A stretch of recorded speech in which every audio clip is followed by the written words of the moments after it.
Hi, it's Mark from Team Powers UK. Just a short video on some cool products I've got from Team Powers that I'm going to be using with my racing this year. Last year I raced in John Weston's Iconic Cup. I raced in the M chassis class for the first time in my life, which was great fun. Finishing the championship in second place, 1 point behind Adam. So I'm back this year for a bit more M chassis mayhem, but the highlight for me really is another class, a second class that I've entered. This car is a car that I always wanted on my shelf to admire, but this year it's going racing. It's a lovely car, but compared to the cars it's going to be up against, it's got an Achilles heel, and that's its gearing. It's just not got the right gear ratios for modern brushless motors. It's also got another problem, which is the chassis is very tight. There's not a lot of room in there, particularly if you want a low centre of gravity installation. So I had to make a call to Andy Bird at Team Powers UK to see what he could sort out for me. A couple of days later, a very nice parcel arrived. We're going to have a look what was in it. Okay, so this is what I found in the parcel. First up, the Actinium V5S 17.5 brushless motor. When we open the box, take the motor out, we can see the sort of quality we've come to expect from Team Powers, with fantastic machining on the motor casing. An awful lot of the motor has been opened up to allow for air to flow through the windings of the motor around the front. Nice quality solder tabs, and then on the top there you can see really clear motor timing adjustment to make sure you get it set correctly, and then the socket at the top there for the sensor lead. Feels really torquey. If it goes as well as it feels and looks, hopefully it's going to go some way to making up for the gear ratio issue that I've got. So that's the motor.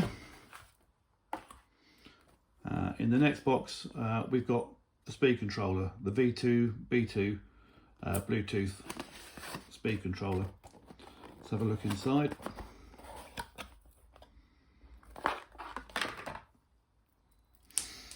And again, you can see the quality of the machining. Again, you've got a nice return on the edge there, but really what you notice is how small it is and how light it feels. So this one weighs in at 22 grams compared to 38 of the V5. It's got a built-in switch, but it's also got an external switch should you want to do it that way. And lastly, we've got the Bluetooth module. So rather than having to mess around with program cards, you simply plug this into your Speedo, download the app on your phone or tablet, and then you can do all your Speedo settings Bluetooth on your phone. So let's have a quick look at the Speedo versus its larger brother in a bit more detail.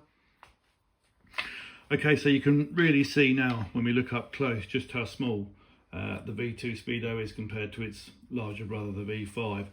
Now, of course, the V2 does have lower power handling than the V5, but it's still good for motors over 6.5 ton, and for 17.5 brushless, I think it's going to be perfect combination of lightweight and small size.